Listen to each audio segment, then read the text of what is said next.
Olha, ainda falando sobre economia, outro tema que está na pauta do Congresso Nacional é o pacote de corte de gastos apresentado pelo governo Lula. E um editorial de hoje do jornal Estado de São Paulo diz que o mercado entendeu a proposta do governo Lula. Esse é o tema do comentário de hoje do Guilherme Fiuza, já está por aqui. Fala, Fiuza, boa tarde. Fala, Vitor. Boa tarde à sua audiência. Bom, se o mercado entendeu, então a reação foi a pior possível, né? Fiuza, não dá nem para alegar, então, desconhecimento. O que você achou desse editorial, hein? Pois é, o editorial sóbrio, né? A chance para o governo era o mercado não entender, né? A chance era o mal entendido aí. Se ele entendeu, ele já viu que não é para valer, né? A gente está diante, né, Vitor? O mercado parece a bela adormecida, né? O próprio Estadão destaca as expectativas de um ano atrás do mercado, que foram completamente desmentidas pela realidade, né? Vou ler algumas aqui, ó. Os investidores esperavam a taxa de juros Selic em 9% para agora, para o final desse ano, e ela está em 11,25%. Esperava o dólar em R$ 5 e ele está acima de 6. Esperava a inflação em 3,91% no final desse ano e ela está em 4,76%. Por que será que houve essa expectativa tão melhor do que a realidade, Vitor? Será que eles achavam que o ministro da Fazenda seria o Paulo Guedes? O que choca é essa surpresa, né? Essa reação de espanto, né, Fiuza? Já com quase 2 anos de governo, se não bastassem os exemplos pretéritos, né? As 3 gestões anteriores do PT, que em muitos casos, em muitas áreas, e na economia é uma delas, está repetindo os métodos que já foram aplicados. Mas se não bastassem esses exemplos do passado, os próprios exemplos do atual governo serviriam, né? A gente já está caminhando agora para fechar o 2º ano de governo e mesmo assim, essa reação de espanto não dá para entender, né, Fiuza? É muito curioso, né? Essas expectativas que foram colocadas na equipe econômica desde a eleição, no projeto do PT, pelos economistas, estou falando só do mercado, né? Não estou falando de outras áreas, de corrupção, nada disso.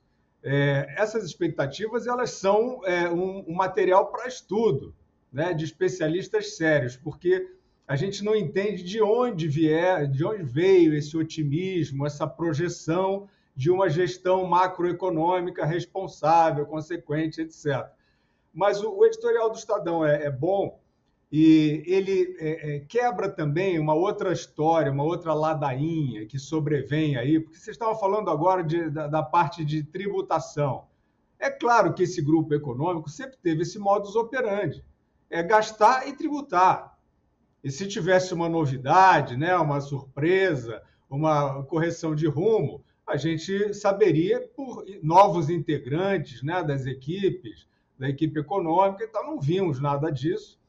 E agora vem essa história, vão tentando emplacar essa história de que o mercado é antipático ao governo, porque o governo se preocupa com o social, que é um governo de esquerda, que se preocupa com o social, e o mercado não, o mercado quer que corte os gastos que beneficiariam os mais pobres. Isso é tudo falso, isso é tudo invertido, e o próprio Estadão, vou ler mais um trechinho do editorial, demarca bastante isso aí, que é o seguinte, aspas, se o governo tem genuíno interesse em melhorar a vida dos mais pobres, diz o Estadão, deveria fazer a sua parte para manter a inflação na meta. É simples assim. Conter a inflação, equilibrar os gastos e conter a inflação é o melhor programa social. O maior choque, né, de enfrentamento social no Brasil na história contemporânea foi justamente o plano de estabilização monetária feito em 1994. Né? E aí o Estadão prossegue, Vitor, para concluir. Mas em vez de mostrar comprometimento com a responsabilidade fiscal, o Executivo optou por preservar o arcabouço fiscal com uma pinguela que lhe permita chegar com chances que permita o Lula, né, chegar com chances eleitorais em 2026. Ou seja, Vitor, são algumas belas adormecidas, né? O mercado, que parece estar entendendo, a imprensa, que também, quando veio esse projeto, quando houve a discussão, o debate eleitoral, a campanha eleitoral, nós não vimos nenhum vestígio desse tipo de alerta, e o meio acadêmico, né, que tem até um economista do INSPER que subsidia o editorial do Estadão, E eu também não lembro do INSPER, dos economistas do Real, do Edmar Baixa, do Pércio Arida, alertando para o modus operandi macroeconômico desse governo. Então, resumindo, trata-se, conclui aqui o Estadão, né, de um teto de gastos furado, né, substituído por uma literatura que é a literatura do arcabouço fiscal, que não tem e não terá o condão de conter a expansão dos gastos, né? O mercado já entendeu isso, e é claro, Vitor, que se o mercado entendeu, ele vai apostar cada vez mais no dólar, isso gerará mais inflação e punirá ainda mais os pobres, infelizmente. A análise do nosso Guilherme Fiuza, toda terça e quinta aqui no Jornal da Oeste. Valeu, Fiuza. Até quinta-feira. Bom trabalho por aí. Até lá, Vitor. Um abraço. Valeu, abraço.